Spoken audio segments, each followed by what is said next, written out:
Animal here on August 12th, 2015. Now, you know, I used to read a lot of articles that boasted that in addition to all its other virtues, Gen Y was the most diverse generation ever. And then last week, I read a report that air conditioning in offices is sexist. You see, men have warmer bodies than women. So the air conditioning is set to cool men off. And the women have to wear sweaters and bring heaters to work even in the middle of the summer. And you know what? That made me realize that even though we're supposed to be in a diverse Gen Y world, I see a never-ending stream of articles complaining about racism and sexism every single day. For example, the big IT companies, not diverse, and the little IT companies, not diverse. Those startups, you know, they're out and out sexist. All we hear about are the bromances at work, right? And they're racist as well. And here's why. Because the founders hire their friends. And networking is racist because we tend to mix with people who belong to our own families and social classes, and it's structurally racist. And what else? Yeah, I also read from J.K. Rowling, that Harry Potter babe. She said it's sexist if you think Serena Williams has arms and shoulders that are more typical of a man. And it's also sexist if you think that women cry more than men. I'll go to the mat with anybody on that one, okay? Now, maybe the baby boomers and the Gen Xers, they're still overrepresented in the working world, especially at the management level. And they're causing all the problems. So the millennials are not implicated in these attacks. But, you know, isn't Gen Y involved in those little startups? Okay, are they clear? How come everything is racist and sexist in a Gen Y world? You tell me on Jerry, what's your business? Including animal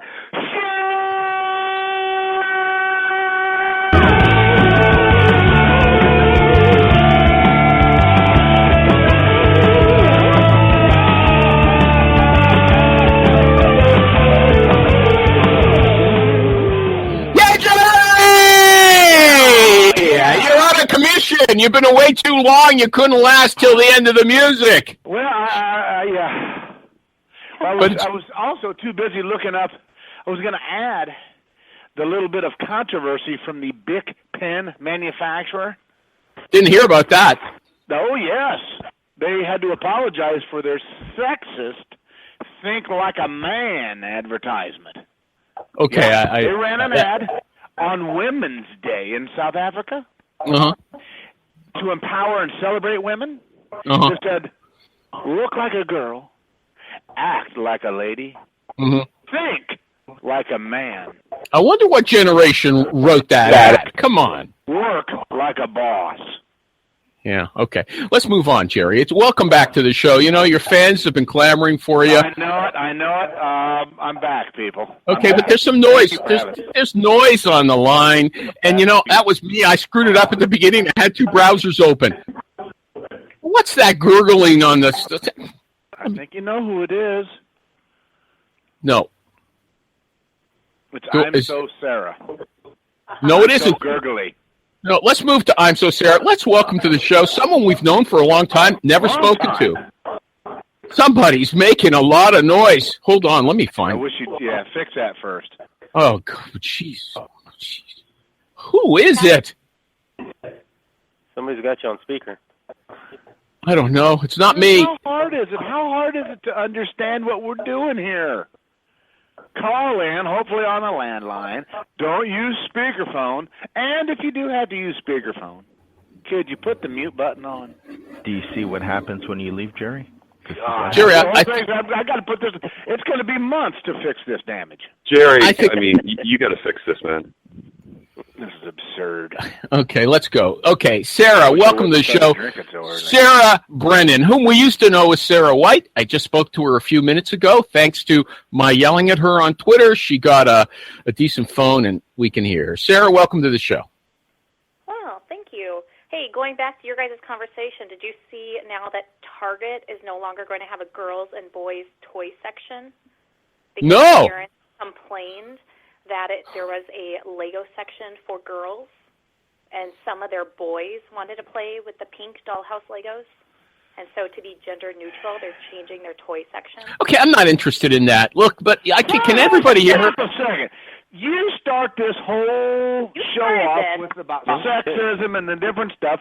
Your guest, who you mentioned to me before the show, you weren't sure what we were going to talk about. Your guest adds to the topic you suggested, and you say you don't want to talk about it? I'll tell you why. I'll tell you why, Jerry. Because my topic was how come if Gen Y is so diverse, we're all getting hit with this sexist stuff every day. I don't want to hear the details about Lego being sexist. I want to know why there's so much sexism in the Gen Y world. That's just an example. That's not the details. What? It's going to get worse, is all I'm saying. Cause it's impacting the next generation. More so. Yeah. What? Let's move on. Okay. Yes, let's move on. You're just out of...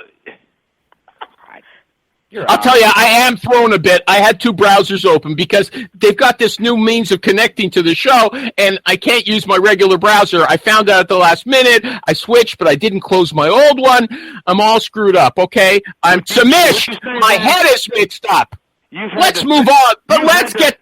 You've had to think like a man, haven't you, Adam? Yeah. I can't handle it. Yeah, okay. Sarah's going to sing... Canada? Sarah's going to sing Sarah Smiles with me. Does anybody else want to join us? That's a good song. Yeah. And when I feel I can't go on, Sarah, you come and hold me. It's you. And me and Jerry are going to do it. And me forever. Sarah, smile. Won't you smile a while with me, Sarah? Sarah, we didn't hear you.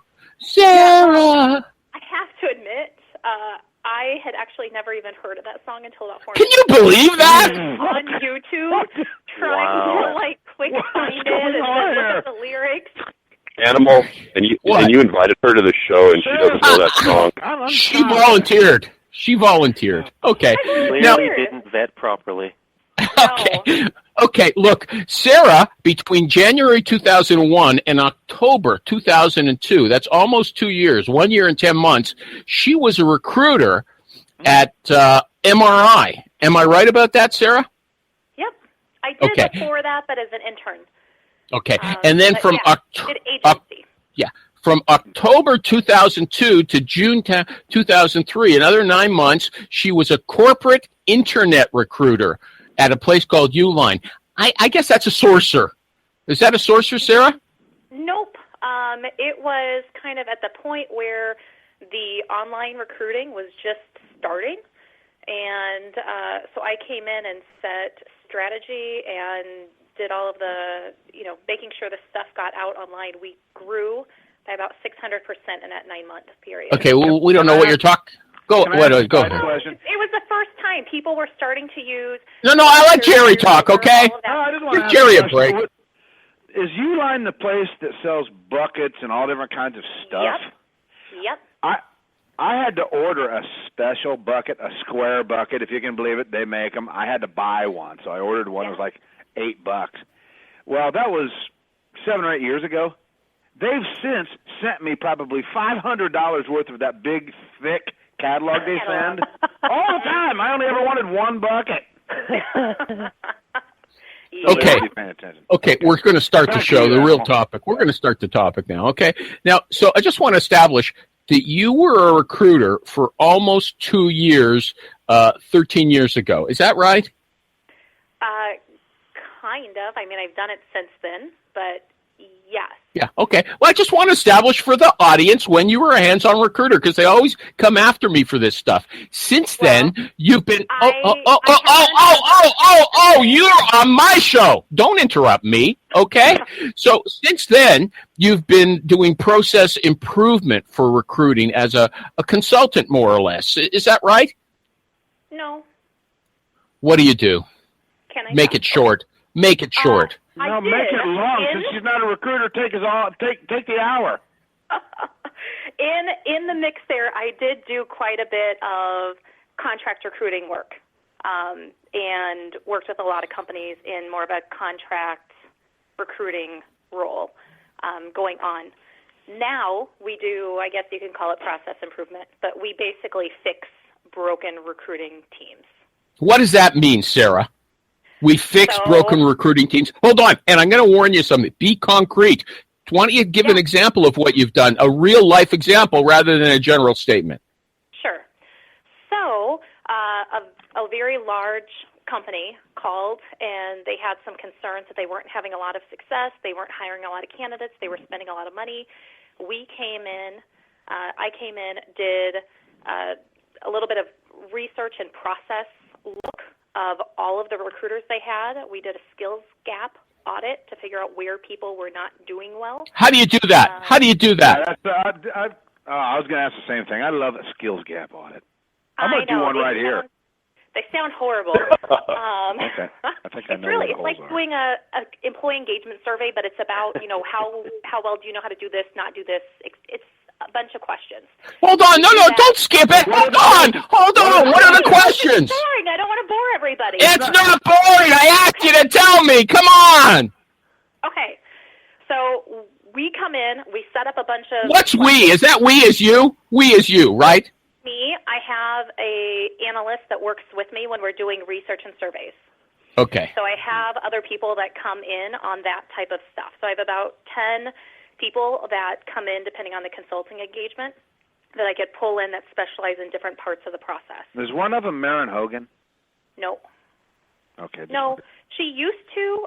We used to do that on the vendor. Yeah, I'm not interested in that. Don't interrupt it, Jerry. I want to know. Dude. Look, why is it going to take me 10 minutes just to find out what questions she asks recruiters about their skills? Can't you just spill it out? What's her elevator pitch? I don't care about that. I want to know what questions. How do you evaluate recruiters? That's all I want to know. It sounds like it's subjective. It sounds like it's subjective evaluation. You give them a little survey, and they fill it out themselves, and they have to confess that I'm only a 5 out of 10 on cold calls or emails, or I got really bad results from my emails. What questions are you asking, and who answers them? That is basically what we're asking, and believe it or not, recruiters are pretty honest when they think it's anonymous. Give the questions. Give the questions. Please, I'm begging you. I'm trying, exactly what you just said. How comfortable are you with LinkedIn? How often do you actually do cold calling? How many of those a week do you do? What do you consider sourcing? That's probably, for me, one of the key questions is if we say, what do you consider sourcing? And they say reviewing resumes that come in, we know they don't have a clue what sourcing actually is. So every company gets a different survey depending on what their challenges are. So that's why it's all customized. Are there any other questions? Is that it? I want to hear these questions. There's like 150 questions. Give us 20. Okay. How well do you work with your team? What do you think of your hiring managers? And it's got a bunch of different selections. They could think, we hate them. I think they're jerks. They're really awesome. I don't know what I'm talking about. Amazingly, people tell us they don't know what they're talking about. We then find out what products they're using. So do they like, for instance, Taleo, LinkedIn, HireVue, or Ovia, or Montage, or WePow, whatever. Okay, let me switch gears. What are we going to find surprising? Like, how many recruiters think that sourcing is going through resumes that have been sent in response to an ad? Of the companies that we've come in at, which I'm going to say are probably companies that are a little more behind, it's probably about 40%. Are you kidding? No. It's really, really high. And these are very big-name, high-brand companies that think they have recruiters that understand sourcing. They think they have recruiters that are ahead of the curve, and they really aren't. There's also the other surprising thing is a lot of recruiters will push back on certain technologies because they think it's going to take away from their job or make them less valuable. Like? Video interviewing. That is the number one thing that we hear recruiters push back on, and they say, I don't support implementing this because I don't feel comfortable if this is going to impact my job or not. How's it going to impact your job? Tool. What? Well, instead of being on the phone, you're on video interview. What's the difference? Hold on. Let me interject here. Animal, you're having a technical issue right now? Can't hear me? You can't hear me? You're clicking You're cutting in and out. Mm-hmm. Are you calling from a landline? No, I'm on their system for Blog Talk Radio. I'll have to start calling from landline again or something like that. Sorry. Have you ever used the Animal Show rules? Yeah. Hey, I got to tell you something. For a while, I was calling in they had a Skype button, and it was working, and I sounded better than I ever did on the phone. Okay, calling in by phone. So I was happy with that. Then they changed it last week. Good. Stop. No good. So please post your questions on Twitter. I will read them and I will ask our guest. You hold on. You really can't hear me? It's bad. You're fading in and out. We're not saying this just to take over the show. Yo, go ahead, take it over. I'll call in on Skype. My back. I'm taking over. Okay, take over. I don't care. You don't care. So tell us a little bit more about that, Sarah. Well, that's that, right? So companies are spending all this money on technology. No, you can't answer like you need to spend a few more minutes. Right, that's what I'm saying. Companies, the overall issue, I think, is we have companies that are spending crazy amounts of money on a bunch of technologies, and then they basically have employees sabotaging it because they're insecure about their job. Are you at liberty to give us a sense for what kind of incredibly huge numbers you're talking about? You're talking tens of thousands, hundreds of thousands. In recruiting technology? In recruiting technology. And what all does that encompass? Job boards, etc.? No. I have come in where companies are spending, between $500,000 and $1 million just in recruiting technologies because they keep buying more and more stuff instead of trying to figure out why what they're already buying isn't working. So what kind of stuff can you spend that much money on? A lot. LinkedIn is crazy expensive for companies. Then they're paying for, Glassdoor, applicant tracking, recruiting CRM, video interviewing, phone interviewing. Then they're doing the recruitment marketing modules, and then they're doing these other modules, and then you have sourcing, matching technologies. There's probably 10 or 15 different things that they could spend money on. And a lot of times I get the call because they're spending money on all of it. One company that I went in with, which was a Fortune 100, I went down to do what Animal kind of snarkily refers to as process improvement. Basically, I try to make them not waste their money. They had 27 different vendors just for recruiting. Vendors as in recruiting agencies? No agencies. These are HR technologies that they were buying just in the recruiting. Oh, I got you. So and nobody was using them because nobody knew what any of them did. Half of them, their recruiters had bought individual licenses for on top of that because they didn't know the company already had bought it. That's unbelievable. Yet those same companies then tell us that they can't afford our fee when they would only ever pay the fee if we were successful in our pursuit. Yep. So sounds like these companies are spending a lot of money on lipstick. Yes. Right? They're spending a lot of money on a brand when the brand isn't what's broken. It's the process, and process improvement has a crappy name because for a long time it was like, okay, what's your next step in your process? And for me, I don't really look at it that way. I really look at let's look at everything and just how broken and jacked up your stuff is, and let's at least get you not being wasteful. Let's make it work. And if you make your process and you make your technology work, a big shocker, your candidates are happy, so you fix your candidate experience problem. Your hiring managers are happy, so you fix that problem. And everything else tends to kind of work better. You're not spending 6 weeks to review a resume because it goes through 9 different technologies. So regarding candidate experience, which you can help fix, is the biggest problem with candidate experience simply a lack of understanding where they are in the process and feedback? I mean, is that really it? How much of it is what's my status versus, boy, I went there and it was a weird interview and met some weird people, and what percentage is just, hey, am I being considered? What's my story? Did you get my resume? Right. I think most of it's even before that. I think most of it's like, wow, you guys really suck to try to apply to. You know, even getting your submitted interviews plugged in. There's a company that I didn't do the work with because some companies are just not, they're too far gone.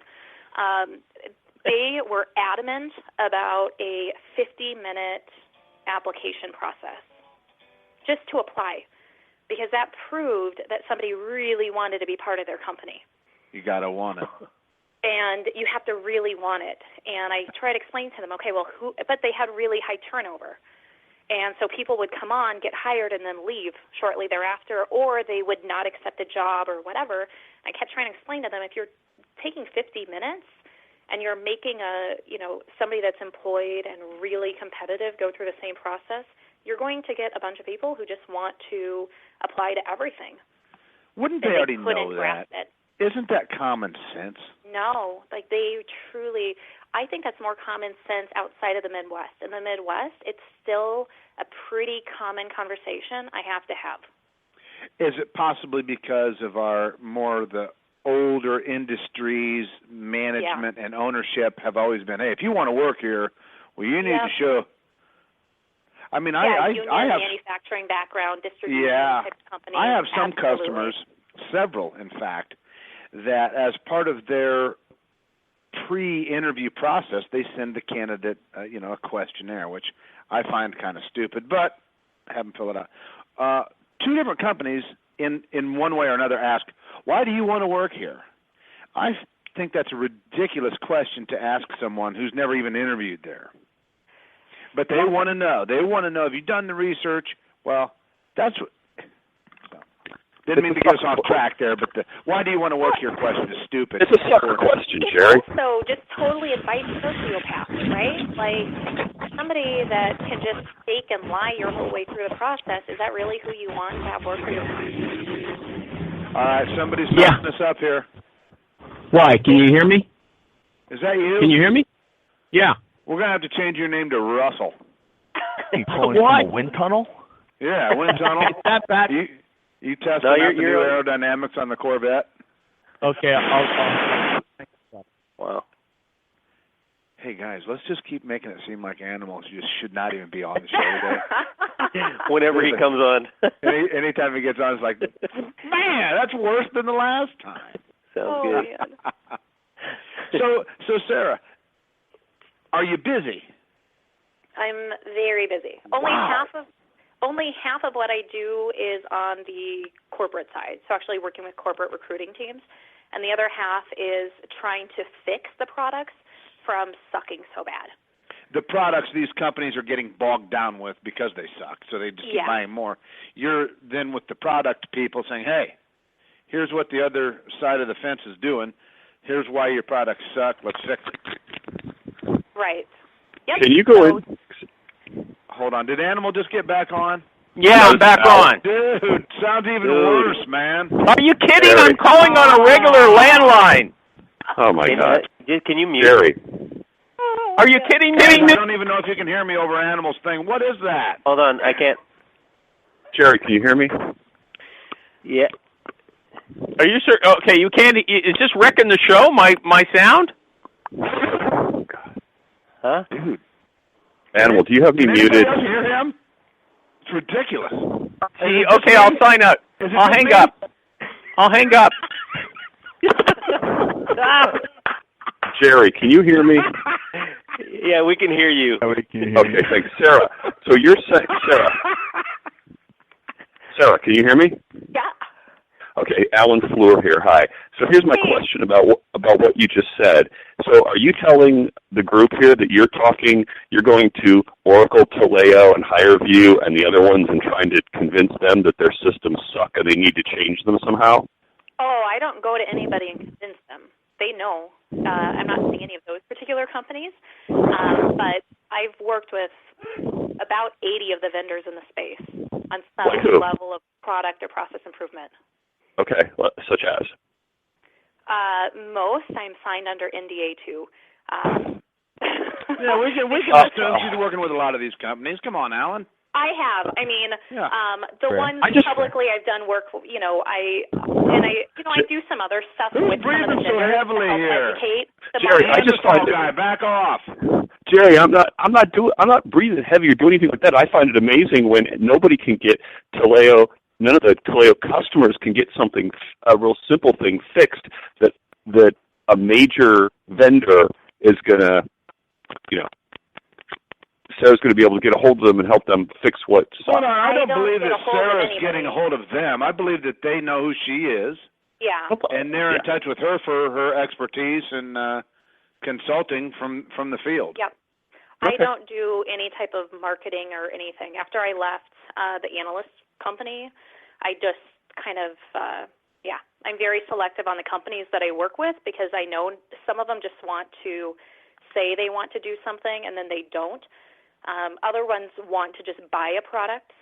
They're like, okay, who's a startup that's doing this well that we could just buy and roll into ours because we know our teams can't do this.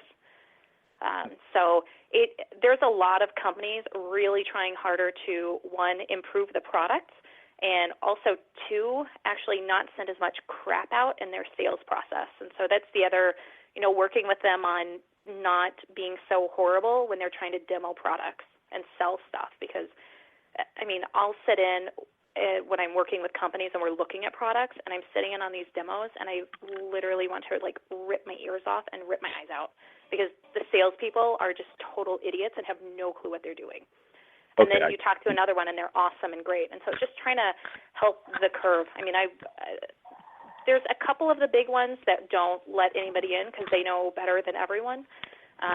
But for the most part, a lot of the recruiting-specific products and a lot of the talent management systems that are building out recruiting products will reach out to get some advice or advisory work throughout the process. How big is the community of people that do what you do? My guess is fairly small. It's pretty small. There's probably three of us. Really? Yeah. Smaller than I thought then. No. Well, if you're only talking the Milwaukee area, maybe, but not. No. I can think of 3 or 4 off the top in L.A. 3 or 4 people that do what Sarah does in L.A. Process improvement, helping recruiting. I'm getting calls now, Jerry, to help with. I'm talking on the tech side. On the sitting in with the vendor. Build and change the vendors and do that side of it. There's a lot of people that work on the marketing side with them. There's very few that are actually touching product. And I've been working and doing this on the product side since 2005. Oh, okay. So, on the process improvement side, there's a ton. There's some people that do it really, really good. And a lot of times, depending on the company and the brand and kind of what their specialty is, like if they're calling specifically and looking to improve employment branding, I send those out to somebody else. And I connect them with some of the other people that I know and trust and I think are better. So I really like to focus more on, when I'm coming in to do process improvement, it's really from a kind of a technology and making sure their process and their technology and everything fits. Do you recommend products then? Yes and no. So I'll give them, I'll help shortlist. I'll never make selection decisions. Mm-hmm. I will help them understand how to do a demo, and I'll sit in sometimes with demos and train them how to look at products more thoughtfully. But I do not actually do selection of products. I don't think most companies need or should have somebody else select a product. You, as a VP or director of HR, should understand why you're buying a product and make that decision on your own. Do you think part of the problem is that some of these tools try to do everything for everyone? Try and be all-in-one solution for every possible thing? Yeah, I mean, that's just the nature of our world now. Everybody wants to be everything to everyone because they all want more money. It's technology, it's consultants, it's, Who are the suckers that keep buying all this stuff, though? The HR people. A lot of them. God. A lot. Sarah. I mean, it's sad. It like hurts my heart sometimes to see how much money people are wasting. Like, it makes me sad as a person. But I'd like to ask you a question about that. Yes. And no. And it was an executive made a comment to me one time, and I find it partly true in the recruiting industry. You make a comment about the HR people, but a lot of companies try to be all things to all people. But don't you think that a lot of those companies, that a lot of the potential clients, they want to be lied to? Just like when the slimy recruiters say, I can get you 3 to 5 candidates within 24, 48 hours. Really? And if you're in a niche in your specialty like Jerry, but don't you feel a lot of the clients just want to be lied to? Well, I don't know if they want to be lied to. I think they want to believe the lie. Yeah. Like, they want to truly think that you can just have one solution that's going to do everything. And I wouldn't think they want to be lied to. But they want to believe that, so they're going to, and that's why, you see a lot of product turnover 12 or 18 months down the road, because they're like, oh, I thought it was going to do this, or on the roadmap it said it was going to do X, Y, Z, or, hey, you were wrong, or you were right when you told us that they weren't the right company for us. Hey, can you help us now actually do what you said we should have done in the first place? So I don't think they want to be lied to. I think they're naive to think that there is a solution out there that kind of can do it all. I mean, Mm-hmm. So then, knowing that the Recruiting Animal Show, the audience are recruiters, primarily, what can you offer to us that you've learned that might be beneficial for the outside recruiting vendor? What kind of takeaways could you share with us? For recruiters? Yeah, I mean, just from what you know about the dilemmas and debacles that your customers go through, what can we do to improve either our service with them or... give us some best practices. One, don't assume that any technology is going to fix your process. It's not. If you have problems, it's going to amplify it. If you don't know what you're doing, it's going to amplify it. If you think Twitter should be your main recruiting source, it's going to just amplify and show you even more that you're wrong. Well, but what do we, as agency and outside recruiters, what can we do to help your customer base? What problems are they experiencing? They're spending all this money, but in the end, aren't they really wanting to hire more people? I mean, are they trying to shorten their timeline? Are they trying to spend less in fees? I mean, what are they shooting for that we can think about in our approach to developing our businesses? Well, for you guys, honestly, I think being able to help educate them. Unfortunately, one of the biggest challenges I find is they don't know what results they're trying to do by getting technology. They just think they're supposed to be continuing to buy it. And that's why they keep doing these collections of stuff.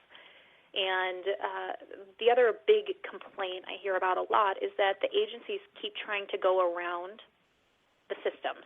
So if they have the vendor system set up, if they have some of the stuff, I've talked to director and VP of HR that are like, look, we know they're going to reach out to our hiring managers first, but when they submit it, we'd love for it to be submitted into the system. That way we can also track it. It's not so we can say, well, we had that person in our system. They said it's so we can track it. So if we hire that person 6 months or 9 months down the road, we know where they came from, and we'll still pay the commission on it. And that's if you're talking with a company that's actually interested in doing it the right way rather than doing the other side of what you just described. Exactly. And so the reality is it's such a, there's two different mentalities on agency recruiters. And I started out in agency recruiting. And so I remember, having the clients that were like, you guys are the worst people in the world. I know you're just trying to scam us or recruit out of us or whatever. And then you have the other side that was like, oh, my gosh, we totally see the value here. Thank you. Mm-hmm. And I think a big benefit now for recruiters is that because all of these companies have started getting all of this technology, they actually can track for the first time ever. It's not like we think we spend this. They actually know exactly how much it costs for them to hire somebody. A basic applicant tracking system now tells them time, cost, all of these other factors that they really didn't know before. So a really good agency recruiter should be stepping in, walking in, and saying, hey, what's your standard timeline? What's this? Here's how we work. Here's how we actually save you money. There's, put it back in the numbers and make them look at it from a business perspective, which is something we weren't trained to do when I was in an agency. We didn't approach it from a business perspective.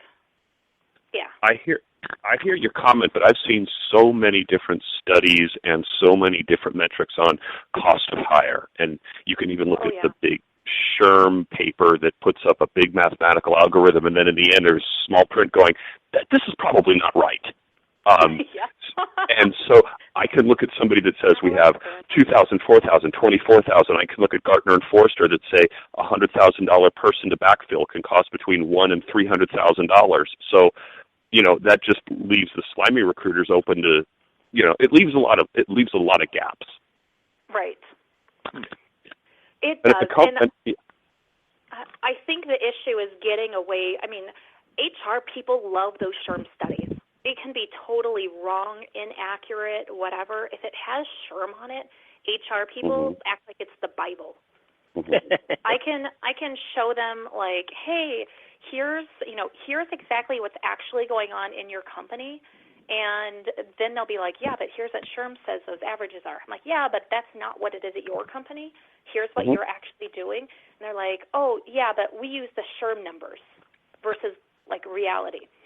So I wouldn't get away from using those SHRM numbers, but I also would just talk with them about the business case from their perspective. Some people get the data. Other people that don't get the data will take those SHRM numbers and just, that's good enough. Run with them. They'll run with them. Oh, yeah. You just have to know the client well enough to just be like, okay, well, we know exactly what this is. No, I agree with you. I just find it interesting when this still comes up. So weird. They find SHRM's the Bible, but if you read the studies at the bottom, it says, this really probably isn't real, and your numbers are going to be a lot different, even though we worked on this really cool algorithm. Right. Yeah. Well, and this is getting boring. What's next? It is boring. Okay, next let's go topic. on. Hey, somebody asked a question about do you go to candidates to learn of the application experience? Should I answer that or just reply to them? Yeah, sure. What are you talking about? The what? I don't know. Somebody just tweeted me on Twitter for this question for the show. Yeah. Do you go to candidates to learn of application experience? Absolutely. If you're an agency, you should have an idea of any applicants that go in there. Obviously, that's a given. Everybody does that. That is an agency recruiter anyway.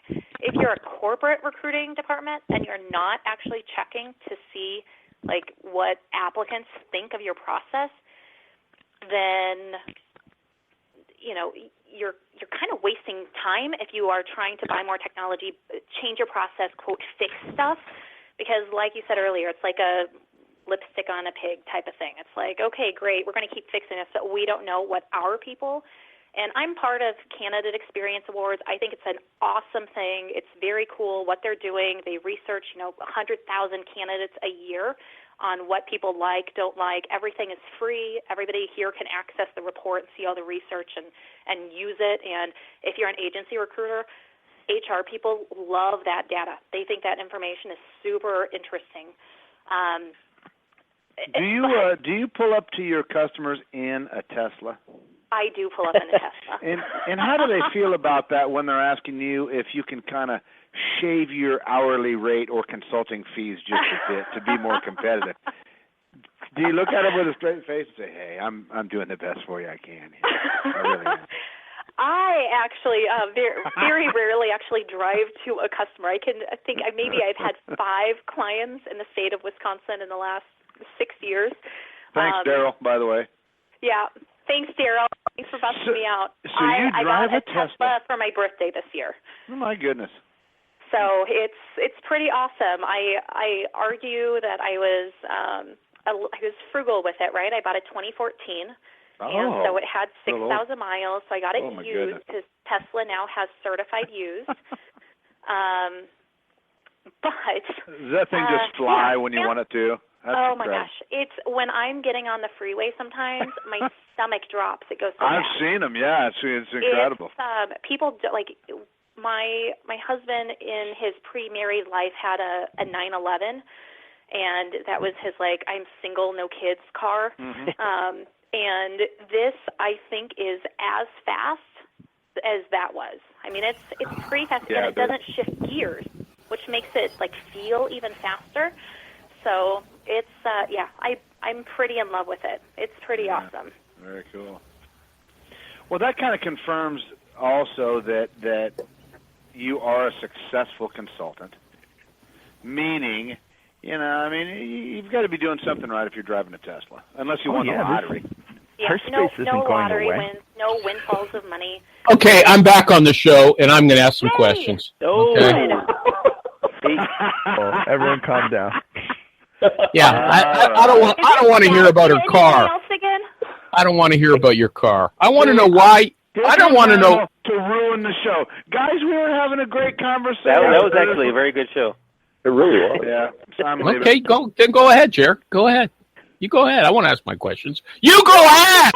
No, go ahead. No, Jerry talk to you about your car. No. About your car. No, I don't care about your car, but everybody else does. Go ahead.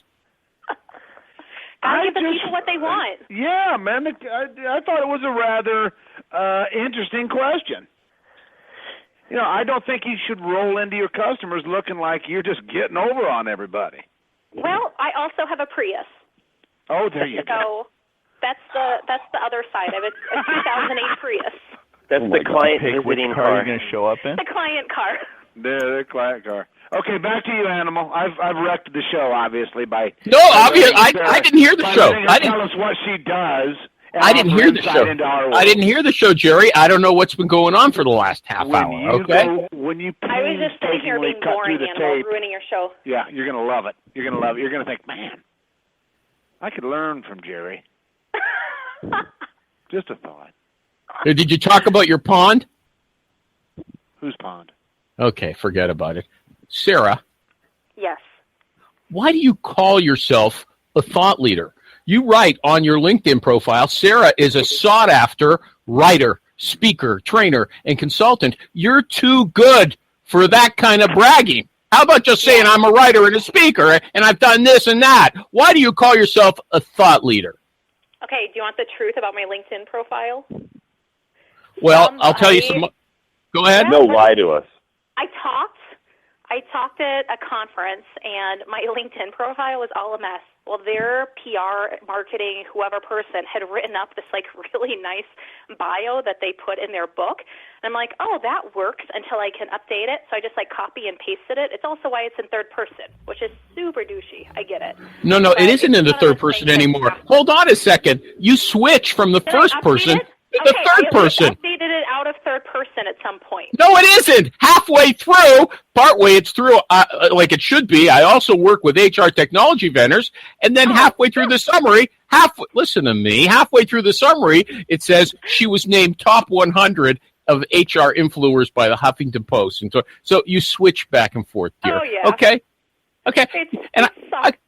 I got another question. You say you visionaried next generation advancements in development.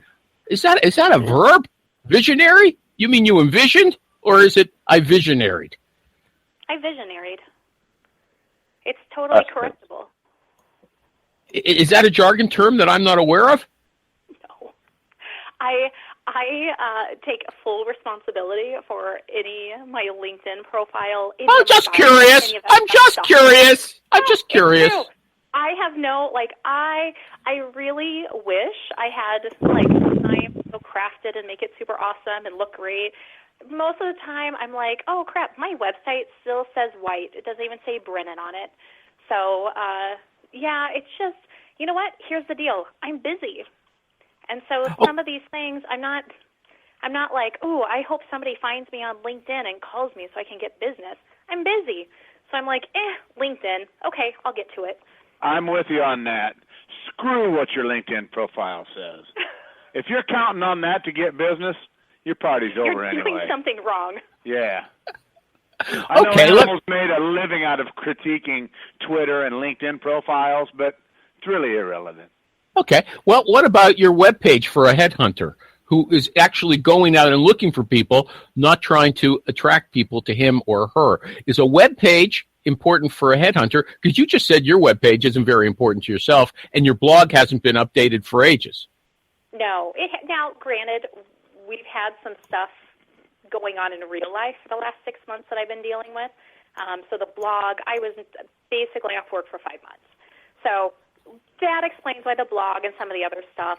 My website, I get stuff through it, but I don't think people. Okay, but what about, you're a social media expert. You teach social media. For a third-party recruiter, is a website important? Yes or no? Yes.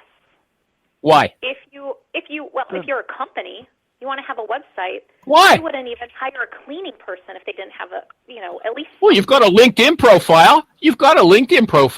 Jerry, while we were gone, yeah. Do you want? We had an argument. Yeah, Jerry said his website. Jerry's got a website, but he says it's absolutely insignificant to him. Am I right about that? People know who he is in the space. If you're well known, you don't need it. I will tell you. I was. This has been 2 months ago.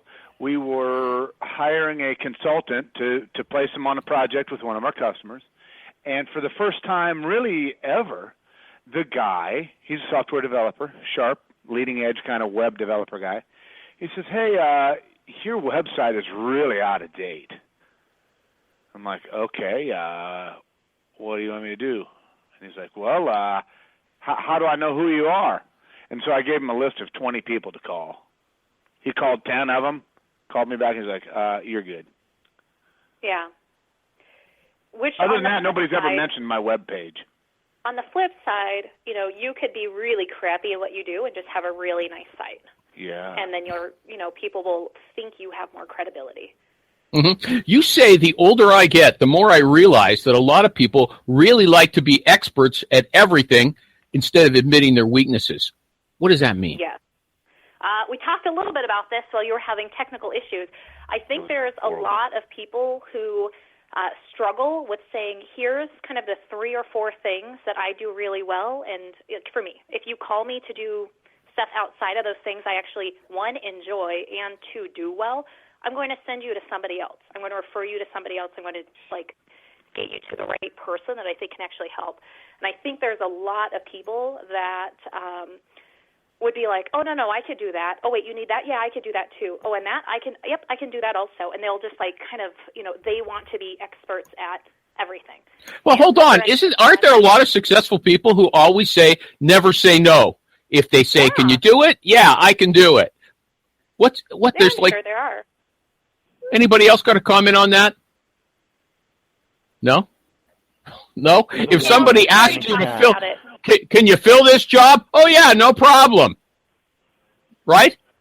Or do you say, no, I can't? More than one way to be successful, but you're still talking Animal. about recruiting at least. I mean, I'm talking about somebody that's like, oh, okay, you're an agency. Can you fill this job? Okay, great. Now, can you go ahead and redo our website for us? Oh, yeah, well, we can do that also. Can you Okay, let's just move on because I got a lot of questions. You said there's a crazy stat that 94% of companies use social to recruit. No, they don't. They're out and out lying to serve themselves. Is that true? Yeah. Do you know 94% of companies? I'm sure somewhere in the asterisks of that research, and I actually got called out on that comment on a call yesterday, actually. So I think in who they researched, probably that could be accurate. If they are a social recruiting company, researching off of their clients that are already doing social recruiting. No, it must mean they're using LinkedIn. It must mean they're using LinkedIn. Right. Which gets back to something that I said years ago, which still holds true.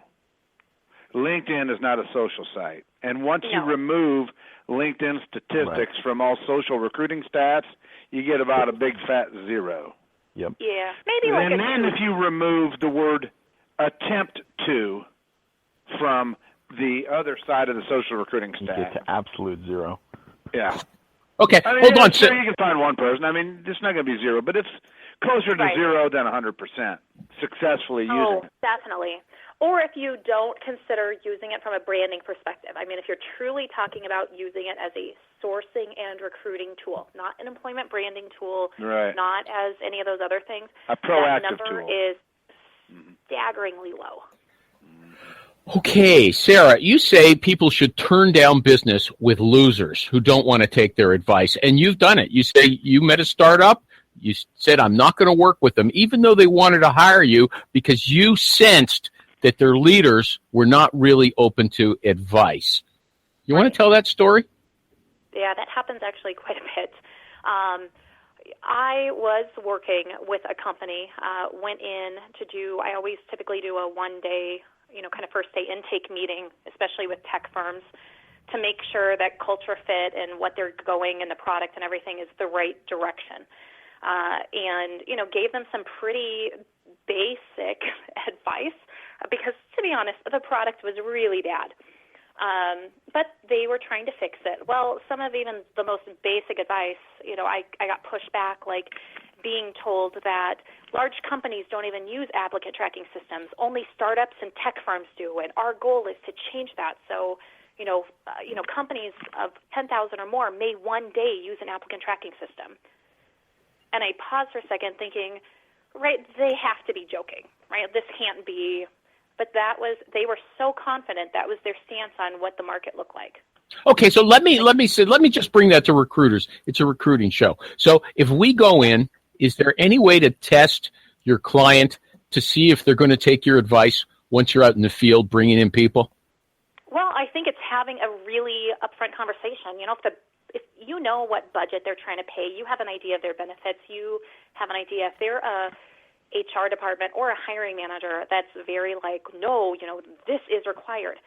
A degree, for instance. I'm going to use this for an example because when I was doing an executive placement not that long ago for a company, 3 years ago, we brought in a client or a candidate that did not have a degree but had been in the industry 25 years, so came into the industry early 80s, and had been in that role at the direct competitor, only willing to leave because they wanted to relocate their family to the other city. And the HR person and hiring manager turned it down because there was no degree. Every other qualification. Okay, but the point I'm making. They got so stickler, so up front, like we should have seen or asked the question, what of these are flexible, what isn't flexible, get an idea for a feel of who they are as people. And honestly, if they're going back and forth and bickering on budget and cost and how much you cost, those people that want the best deal are always the ones that are the biggest headaches. Like when they're nickel and diming everything or like being really nitpicky about everything up front, they're typically the clients that are going to be the biggest issues. And that's across the board. Recruiting, consulting, software, across the board. Anybody else want to comment on that? I just had somebody who tried to nail me down in the fee agreement to every single term, like as much as humanly possible. I went through, 4 or 5 days sending back fee agreement, corrected this, that, back and forth. Finally got it hammered out. 2 weeks later, the guy was fired. So what was the point? Right. Sometimes and then you lost it. You got to just hop in your Tesla and say, I'm out of here. I lost my contact. Okay, I want to talk to Daryl Disco for a second. I called in on their Direct Connect. I called in on my phone. I called in on Skype, and none of them worked. He says here, I visionary that Animal will get a new phone. I like that word now, visionary. It's so ridiculous. I'm going to use it all the time. I visionary. Yeah, but now I called in again on the direct connect and nobody's complaining. So how do I know? It's like Russian roulette, okay? I'm sorry, Disco. Animal, I feel like I have to admit something right now. Go ahead. Earlier when you called back in like the first time. You were faking it? You just wanted to get rid of me so you would get your start turn? Still good music? Yeah, we don't want you to now think that, I wouldn't consider that to be a conclusive scientific test of how we could hear you or not hear you. Don't use that for your test. When do you wake up in the morning, Sarah? Sometime between 6 and 8. I don't really do the alarm thing. 6 and 8? So, that's a huge margin. Okay. Well, when you're enjoying a Serta mattress, I love it. it's kind of hard to want to roll right out. You know what I mean? But knowing that you'll be hopping in a nice Tesla in the garage. I mean, it pulls you off the Serta, doesn't it? Yeah. Okay. I was going to ask when you got you pegged, Sarah. We know your story. How much time every day do you spend reading the news, the general news? General news, I would say probably 30 minutes. And I watch probably 30 minutes. General news. Yeah. I spend way more time in general news world than I do in HR blog world. Why? Because I think from a business perspective, it gives you a much better understanding of what the challenges actually are versus listening to, just what somebody else is saying. Well, how do you stay up to date in your field? Well, I'll look at what's going on in the industry, read more research. I actually talk to vendors. I'm actually talking to clients versus relying on a blogger that may or may not have an agenda for what they're putting out there, right? A lot of the bloggers now get paid for content. A lot of them are working with both. They're working with companies that they're trying to promote, or they're working with other vendors in the space, or they're getting paid for placing certain ones, or they're sitting on advisory boards. And so I don't know where everybody actually stands. So to be honest, I just really focus more on what's going on in the news and what I'm actually hearing from companies, from recruiters, from agencies, from RPOs. So you sort of agree with Tim Sackett that a lot of the experts in your field are compromised? Yes, without question. Wow. Okay. You know what? Wow. That's a bold statement. Yeah, it is. That's why I don't have as many friends in the space anymore. That's okay. So, is Jerry Crispin the renowned #1 expert at the top of the whole game? Is he like the father figure? It depends on when you came into the industry and when you came into the space. I think a lot of people that are coming in now only know him from the candidate experience stuff. I met Jerry when I was 22, and he's pretty much mentored me through my career. And so I have worked with him and actually met him. He used to run classes at Cornell, did a graduate program for certification type stuff, and I met him going through some of the stuff at Cornell grad school for HR. And so way 2001, 2002, something like that. Wow. So, I think he absolutely is. I think I trust his opinion far more than I trust a lot of other people's. He works pretty exclusively just with companies. And, really is about sharing and learning. And I think that was one of the things he instilled in me. If I ever wanted to have long success in this industry, it was to make sure that I never stopped trying to learn what else is going on and learn about as much as I could. Can I ask a few quick questions before? The show's should be over, but I want to ask a few questions. I'm going to go. After show, dude. I've got to do a lot of paperwork. Oh, so you can just hang up if you want. Okay. I can hang up. I don't need your permission to hang up. Stop telling me. Yeah. I'm just giving you. I'm just telling you it's okay with me. It was. We missed you, Jerry. Sarah. Glenn Cathy, the famous Glenn Cathy, who I assume is not compromised, says that not many developers like being recruited on Twitter, but he doesn't know why. Do you know? Who does like being recruited on Twitter? It's typically done publicly. So if anybody at your work or your boss or anything else is looking at your Twitter feed, then they're going to see that you're getting hit up by recruiters in a very public forum. And then even if you're not looking at going with another company, you have that air of suspicion sitting over your head. I think it's so obvious, but it's not if you're not looking at it like, hey, we live in a world where other people are probably checking to see what their employees are doing.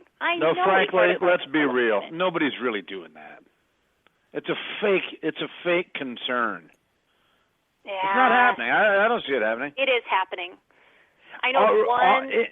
Well, I should back out by saying Twitter blows anyway, so I'm not even on there, so I wouldn't know what you kids are doing with it now. How much recruiting is taking place on Twitter? Too much. No, Sarah's working at these companies. How much? Good question. I think it's more effectively being used for branding.